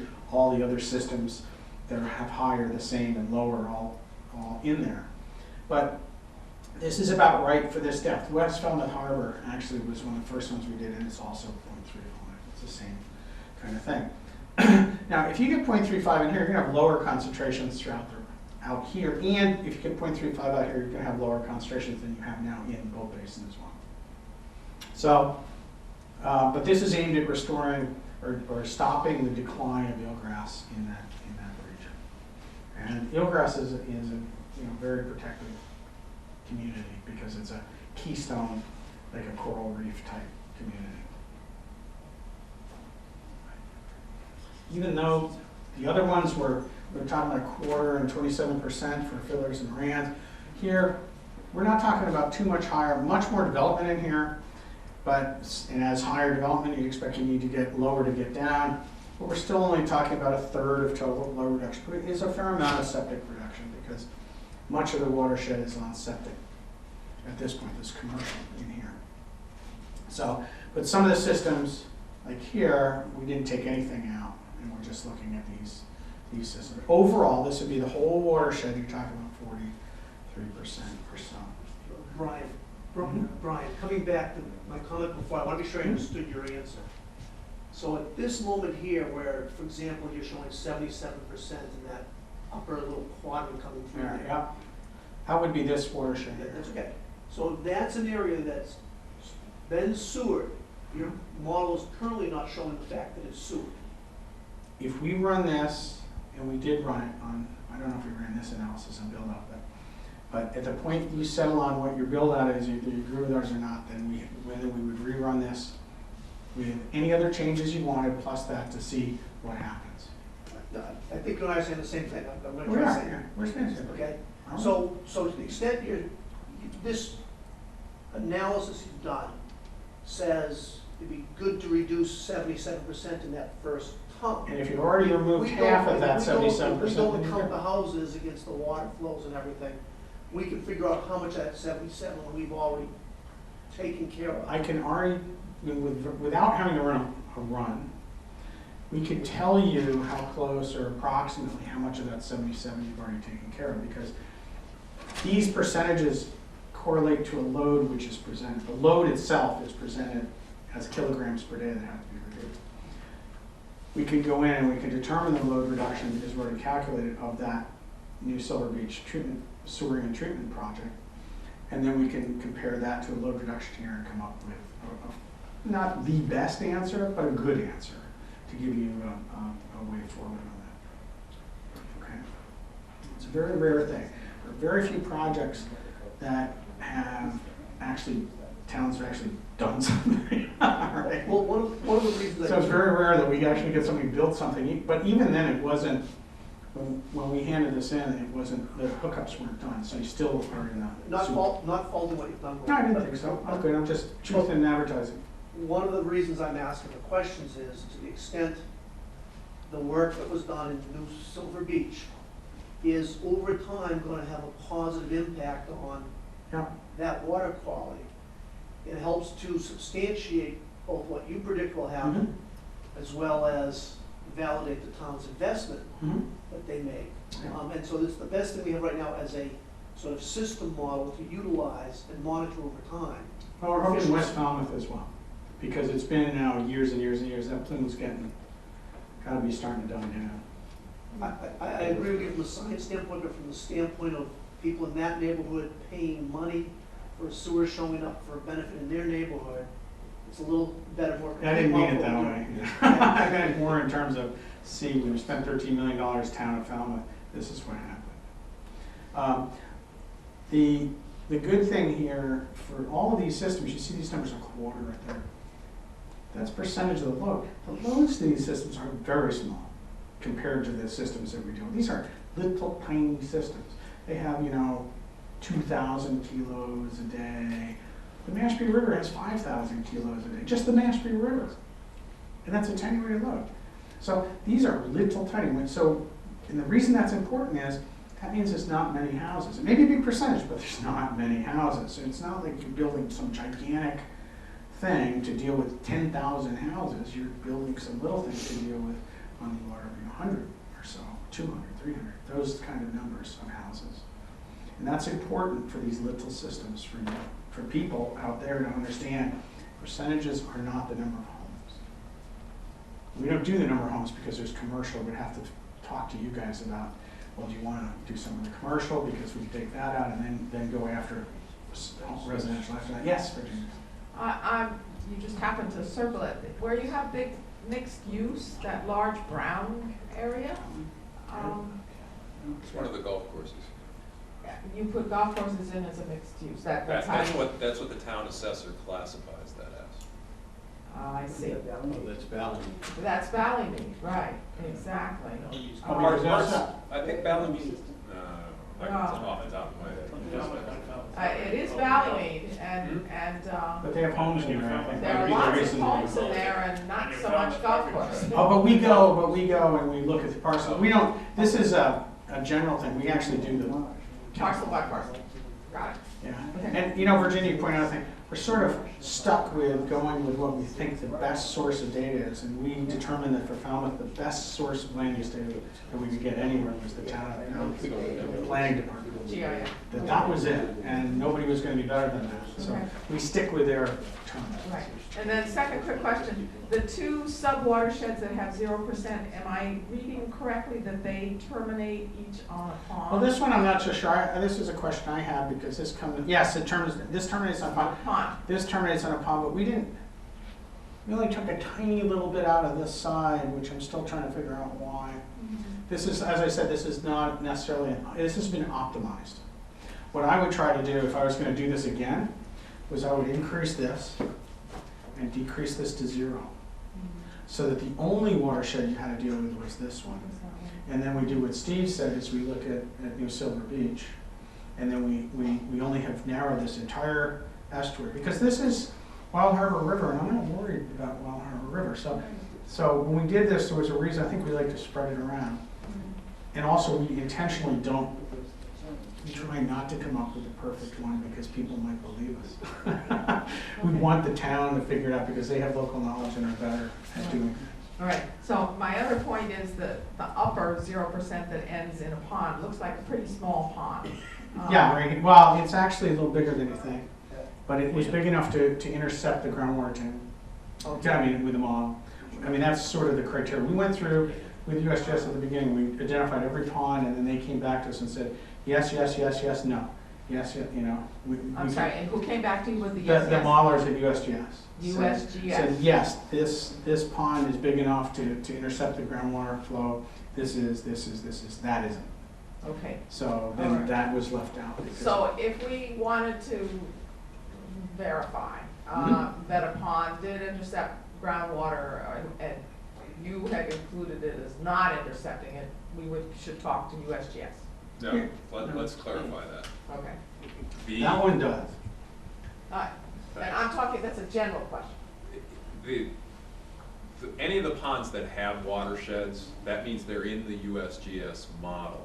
Right. As I intercepting. mean, all of the ponds intercept groundwater, Right. all of them on the Cape. Yeah. It's just a question of whether they're in the USGS regional model or not. I mean, you could always go through and do a refined, localized version of that groundwater model and add in all of the other ponds that you wanted to. Okay. But this is the regional model, and these are the ones that we went through, what Yeah. Brian is talking about. Okay, got it. And by intercept, I mean, their concept was it had a significant effect, a measurable effect. Okay. I mean, I think it's important that that the committee translate these numbers, that it's a few homes. Yeah, It's not, that's a good it's not point. like Great Pond or Little Pond. All right, come on. Okay, this is Quistit Harbor. Same thing, we turn the tide on. This is a really crummy animation because Quistit Harbor is in really good shape, pretty much. It's got relatively low nitrogen concentration, so you only see this light blue. And again, the animations all are on the same color grid. I'm going to enhance the colors in the next one. What you can see still, doesn't in this with the lights on, it doesn't show so good, but you can see basically nitrogen is enriched in here, but it doesn't extend out much past here. And any way we blow it up and change the colors, we're not getting big plumes. It's diffuse out here, and really any enrichment is just up in this, what we call the inner basin, upper basin, whatever you want. It's this boat basin area that has nitrogen enrichment. In this area, if we came back with a lot of data that said this was nitrogen impaired, we would be saying you're going to go back to the beginning of the project, because there's just no way we can get any enhancement of nitrogen in here unless we miss some gigantic source, which is unlikely in this water. Okay, so that's the first thing we do is just we'll look up in here. Now I enhance the colors to see again, but I can enhance it for the reason of showing even with these steep color gradients, it's not seeing anything out here. This is it. This is the area. It's almost like you have two different basins going. Okay, and then with build out, there can be relatively, 29% increase in Quistit. I'm not sure exactly why it's as high as it is, but it is. And came from the town. And again, though, even at that, it's not extending out into here. It just gets, again, the head of the uppermost part gets a little more enriched, just like all the other systems in the town in southeastern Massachusetts. Okay, but now let's look at the resources. Quisit's a very nice system. It's generally in pretty good shape. Wild Harbor's in generally pretty good shape nowadays as well. And look, Quistit has much more extensive eelgrass coverage in its outer basin, given the size of its basin. I mean, its basin's pretty well full. This area down in here, this mooring area here, seems to be sort of something to look at in the future. But even at this, what we see is there was eelgrass in '95 measured and verified. There was eelgrass here in 2001 measured and verified. And there was nothing there in 2006, and there was nothing there when we were out there, independent of DEP surveying. So this doesn't mean it doesn't come and go, but it's not there. Now, it's of undetermined density, so we do not focus on these ephemeral beds. the restoration of this system based on these beds. I just say this to say, this is support that there's something going on. What we did do though is we looked in this region here, where what we see is that this area bed here has been reduced to this little patch, and it's retreated to there. And this area in here has retreated as well. So there could be some errors in all this, but nonetheless, this is very concerning and alarming, and this is a little bit alarming. Not the end of the world, because these are very stable. The donut hole in the middle is because that's very deep, and this is outside of the habitat range. It's very interesting that this is outside of the depth range for eelgrass in the system, so there's nothing in this hole. But it's not because of nitrogen, it's because it's too deep to support it. And again, we stick with you gotta prove it's nitrogen. You can't just say it's not there, it must be, must be nitrogen. So, but we do have this, and we have this, and we have this, and we're concerned. We think that changes down in here are due to physical disturbance, but we can't prove it. I mean, that's our if people asked us, they said, well, we think this should be due to nitrogen, but there's no indication of any nitrogen-related stresses in this area at all. So that changes in distribution, we think, can only be due, as we've seen in many other systems, due to physical disturbance. What do you mean by physical disturbance?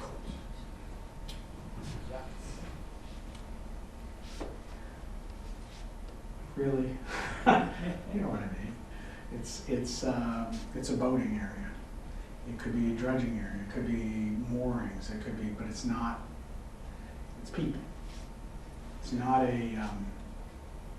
It's not a natural disturbance like a storm, like in the Chatham Inlet is when the inlet, the sands are moving so much that you can't have eelgrass there because the sand waves sweep through, this deep and just wipe everything out. And they sweep back on a couple times later.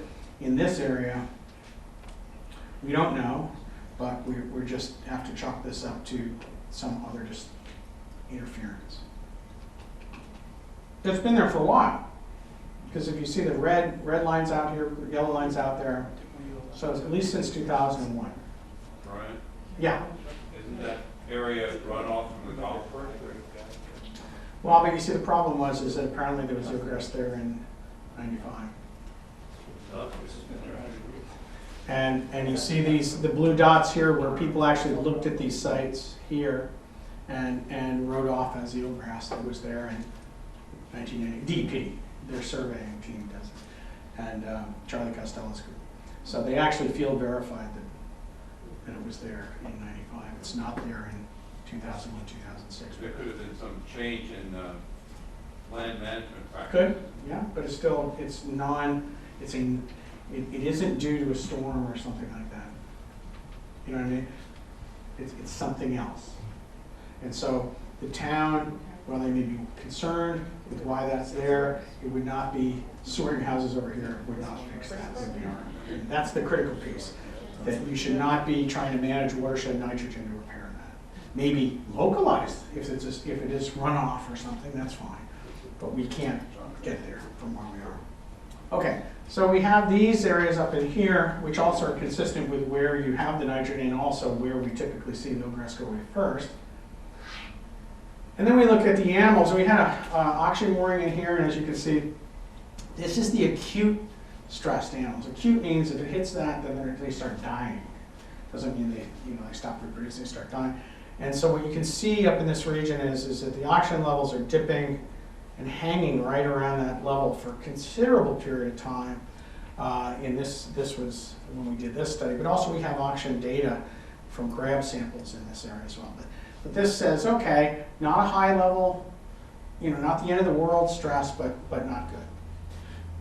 From this region in here, we also have this central basin where there's only 9 species, only 52 individuals, whereas samples out in here, you have 500, samples other places you have 700, and then in the outer basin out in here, you have generally around 300 to 500, 600 animals.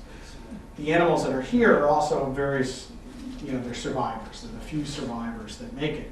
So it's this central basin in here is impaired significantly for benthic animals. And that cove area that I talked about with the eelgrass is down in here. I'll show it to you again, but that area right in here also is the same thing as this cove area, which which is okay, but it's the worst part of this outer basin for benthic fauna habitat as well. So we don't know why. I mean, it's okay, we get to say we don't know why. We just have to know that it's not due to watershed nitrogen load. So we have then two issues here related to nitrogen. We have loss of eelgrass and we have impaired benthic animal communities in the central region. Lower portion of the bay pretty much is in good shape except for that little cove area, which we just don't know why. And that's what this shows. It shows the main basin is really pretty good. The healthy eelgrass and then the moderately impaired eelgrass is just that this is, the main basin is here and we're talking about losses right at the border. That's all that means. It doesn't mean the main basin is impaired. It means the border is. And the infauna in the upper basin, when inner basin it says it's impaired for infauna, it's because there's good infauna in this region and crummy infauna here, so that's why it comes out as healthy and moderately impaired, because it's a single classification for the whole basin. But it really is impaired heavily for infauna in those areas where it's impaired, and in the eelgrass areas where we're losing eelgrass, it's clearly impaired. And this is consistent with the fact there's low oxygen up in there. It all hangs together as a nutrient problem again. So, what do? We have sort of a twofold restoration goal. We want to restore the infauna in this region. We want to restore the eelgrass mainly in this region, not in this the ephemeral patches up in here. Okay, but although they will probably be restored to some extent by restoring this and by restoring that. The system is in good shape, though. It has large eelgrass habitat areas, has stable benthic communities in large areas. So that means it's only slightly over its limit. It can only mean that. If this was really over its limit, then it would start coming out into this area. It's not. So what we find is, we find a system that's really, it's also very deep, but it's really close to the limit. And by doing analysis on this system itself, because it has eelgrass in it, what we find is in this system, Quistit Harbor, that the areas right at the border that still have stable eelgrass beds are running at about 0.34. Very close to what we're seeing up in wherever I don't think that's the Sentinel Station, but it might be. And so we're talking about a relatively small lowering of the load to restore this. And the way to think of it is, I don't care what the threshold is. It's over the limit now. So we're talking about lowering a little bit based on science. The bottom line is it's over the limit. So I don't really care how low that number is. It's over the limit. So we have to lower it from what it is now. It's very, very tough when you start cutting these tiny little differences. Except that people forget, they start arguing the differences, they keep forgetting, well, wait a minute, we lost eelgrass, we got crummy infauna. So you have to focus on the fact that there's a demonstrable, visual, touchable impairment. Watershed reduction is about 22%. It's only in this upper little patch up in here. It's a very small watershed, and it's a relatively small amount of houses. When you take the number of houses, there's not that much load going into this system. We left this entire lower basin load alone for a lot of reasons, some of them likely logistics. Okay, so that's through 5 systems. All of them are impaired at some level. 2 of the 5 had eelgrass, and some of that is being lost, but they still have eelgrass, so they're actually in pretty good shape. But they are impaired. All of them, 5 systems, have infauna problems. In the eelgrass systems, those infauna problems will be solved pretty much by solving the eelgrass problem. You don't have to focus on infauna for those. For the other 3, because there was no eelgrass, you're allowed a higher amount of nitrogen load going into the systems. The percent reductions that we're typically seeing system-wide of the 5 systems, 4 of the 5 systems, are in the 25% range. One is higher, about a third or so. Not huge reductions. Most importantly, the number of houses in these very small watersheds is not huge. And so to achieve even these moderate reductions in load is not a large number of homes. And if you decided to do septic, then it would be a large number of hookups. You try to do something else, you have options. If you have something that removes, just a little bit of load, because there's so little load going in, then it cuts these numbers in a big way. So you get more bang for the buck in these systems if you can find an alternative method than you do in the systems that are so saturated with nitrogen, like Hopkins Bay, Waquoit Bay, where you couldn't put enough stuff in there to really fix it. In these, because there's so little load going in to cause impairment, small alternative methods can play a role. We are not advocates of IA systems and things this way because of management problems for the town. But small cluster systems in these things, you start coming into that vein because you only need these small reductions. And so you can deal with the inefficiency of those systems in a way you couldn't deal with them in Little Pond and Great Pond. So these systems, although they're a little bit over, it's nice because they're close to the edge. They're all close, so you can bring them back. You can score some wins should you decide to do it relatively easily, and hopefully with sort of localized rather than gigantic approaches for these little ones. The other systems on the South Shore, well, we all know about those. So.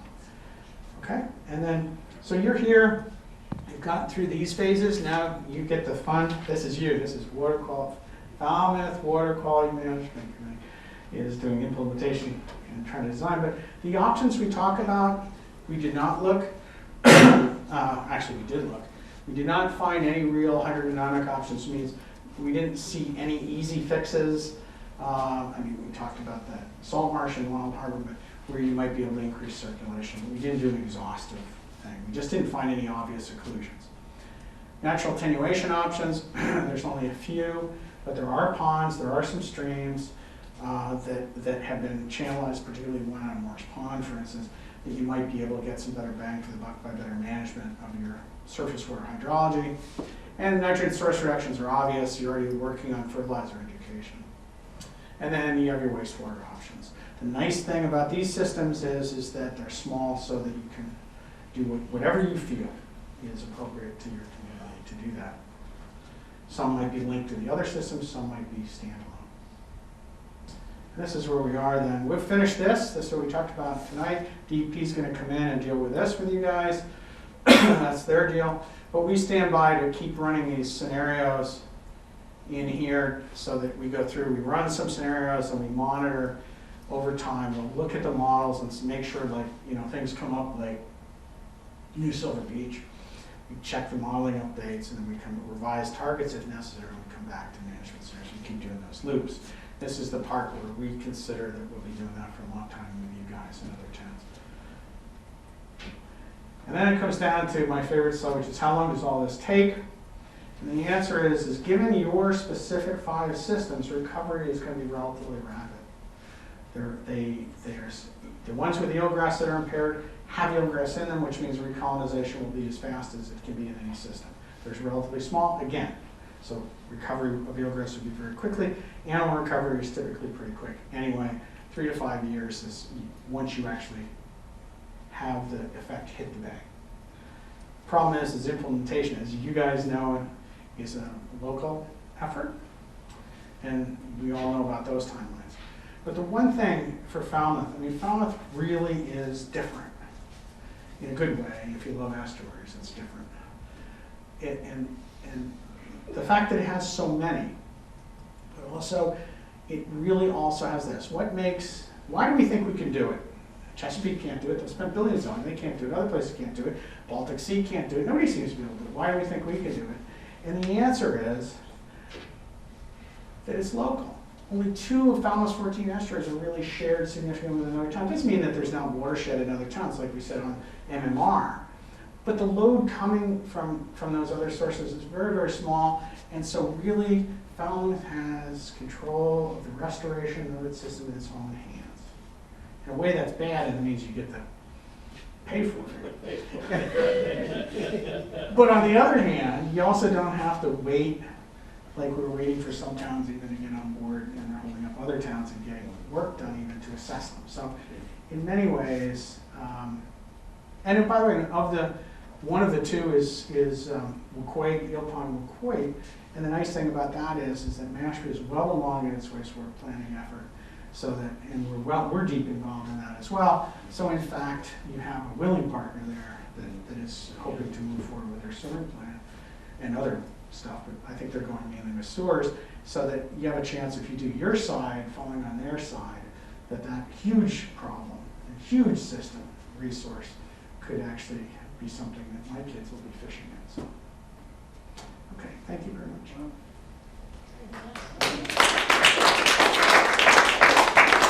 I feel like one of those, like, you know, you're 5 countries in 3 days, and you're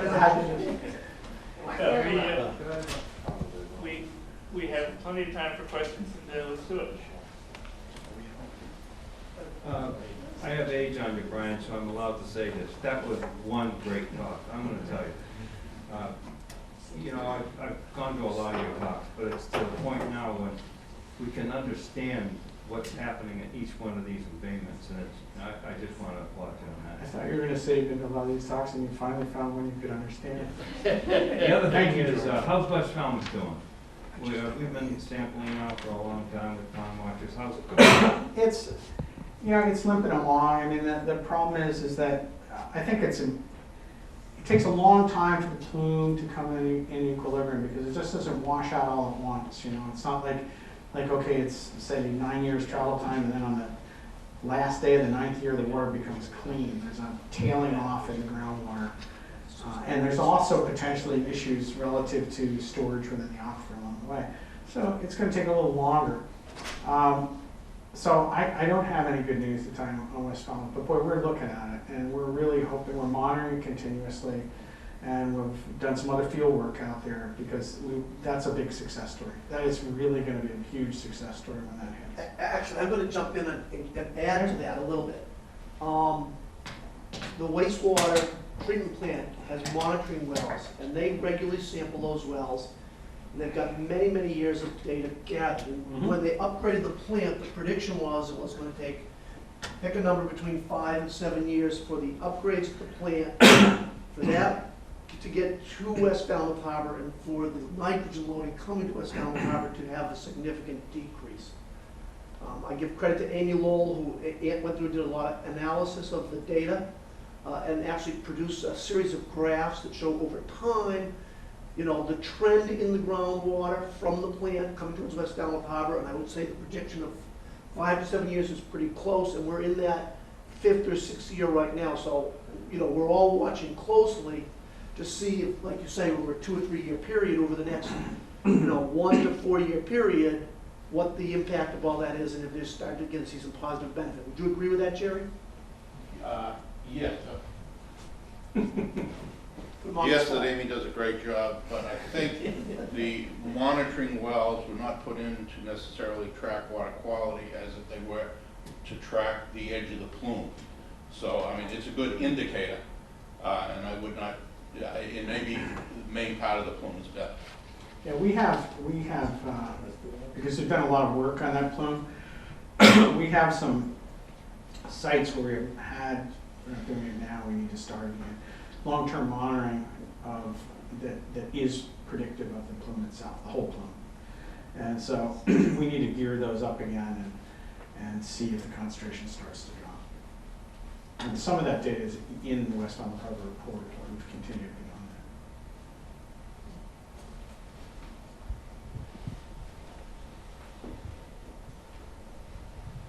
that. I'd like to go back to something you said at the beginning, just so that I can better understand. When you use the records of water use, and you're trying to correct for seasonality, how does the model work temporally? So even though you have accurate water records, if you're averaging them over the entire year, it's not the same effect as them coming in the season when you have all the seasonality.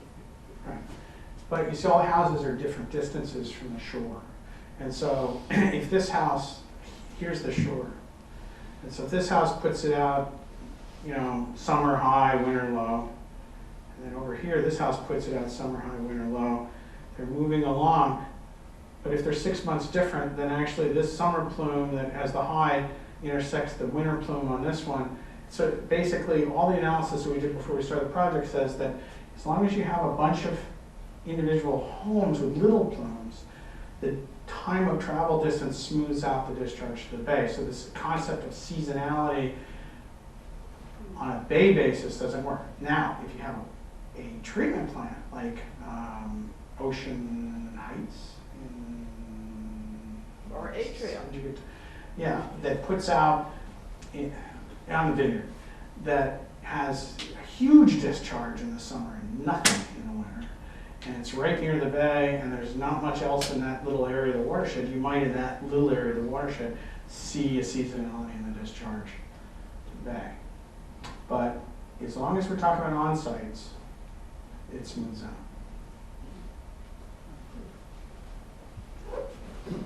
I mean, a little plot, as you see, there's a lot of work to do and not a lot of people being able to do it. These estuaries, I could be wrong, but you could almost do a combined CWMP and TD altogether. I mean, most of them are gonna be fairly easy to fix with on-sites or something else. And I think, I'm seeing your head shake the wrong way for you. no, all right, back to the drawing board. I was trying to get some people excited about these watersheds and start doing some of their own work to try to expedite the process. But also they're perfect for alternatives. Oh, yeah.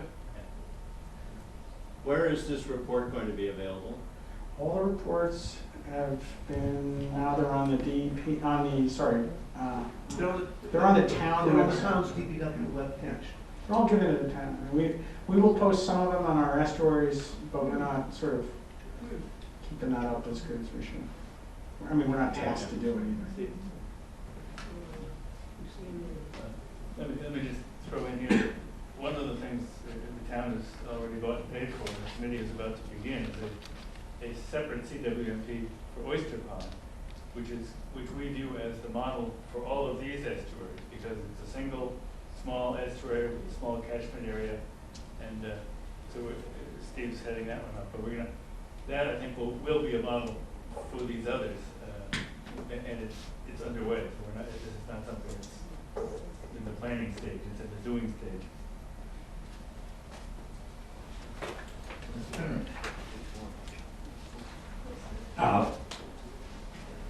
The first actual real money we're gonna spend is in Mara Vista, Little Pond and Great Pond.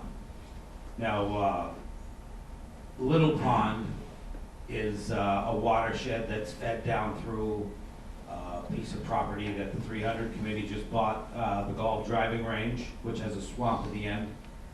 And the CPC has bought, foolishly, I think, a piece of property at the head of Little Pond. Those two pieces, along with the Falmouth Mall, used to be all part of a bog, Used to swamp, be a wetland wetland, that the stream which ran naturally filtered this water before it ever made it to the head of the bay. First off, are there measurements of the water on Great Pond and Little Pond as it enters the estuary? And how high is the nitrogen concentration? And could we It's probably try to over there. recreate those things? Because the night that you spoke to the wastewater committee, Scott Horsley was there, and he gave us a great demonstration on the attenuation with his road water runoff and such. Those pieces of property, could not they add a significant percentage, thereby reducing how much we'd have to sewer? And then in Great Pond, you have all the bogs down Coodamessett, which are abandoned now. Now I know in Mill Pond, they used to let the thing fill up in the springtime and then pull the boards and flush Great Pond out. Are we missing the boat here? I never answer questions like that. I'll answer the technical part I'm of it. having a hard time getting answers out of you. This is the third time. No. I said I won't answer that if you're missing the boat part, but I will answer the technical part. We have in the 90s, we did a project for the town on the Shimmick Valley plume line, where we floated the idea that it could be something the town might want to look at relative to intercepting the stream flow in some of these streams coming in. And that didn't work out so well, but it is it's something that, if the town wanted to do, that they might get something out of. On Little Pond, we've also done the same thing. We have been working in Little Pond since the 80s, and we know about the stream. We've tracked the stream up through the head of Little Pond. We've had years of flow and load records from that stream. And part of the idea was, could you do something, because that's more tenable than the Unanimously River's a big thing, and it has fish that are difficult to deal with in these attenuation. The Little Pond's different. It might be possible for the town to look at the possibility of, since it's heavily altered, it's like not anything what it used to be, might be something town could look at to try to attenuate some action there. I've brought it up on several occasions, and Not to be. no one, well, at our meetings, and no one seems willing to. Oh. So perhaps we are missing the boat. Well, no, because it depends on also what the other plans are. Whatever you plan has to fit within the context of all the other things going on, I've learned. I think that the other low-hanging fruit for Little Pond is the inlet, and that is included, and it's restricted. It's sort of a barn, but let's see what happens with Bourne's Pond first, and then we'll look at. So that's actually that's an easier permit, and you'll get an instantaneous bang for the buck on that one. This other one's something you can look at. The other thing would be look at it's Mill Pond at the head of Green Pond. I think that may also be something someday you want to look at. So it's All those are in the possible- reports. All those discussions have been brought up before. So it is possible, low-hanging fruit, that we haven't looked at properly. Well, we don't know. You see, the nice thing about the tidal inlet for Bourne's Pond and Little Pond is you can predict pretty darn well what the reduction, how many houses you won't have to deal with. That's nice, because then you could put a dollar figure on it. These other ones, we don't have the same amount of quantification on yet. Yeah, Jerry. You need your mic?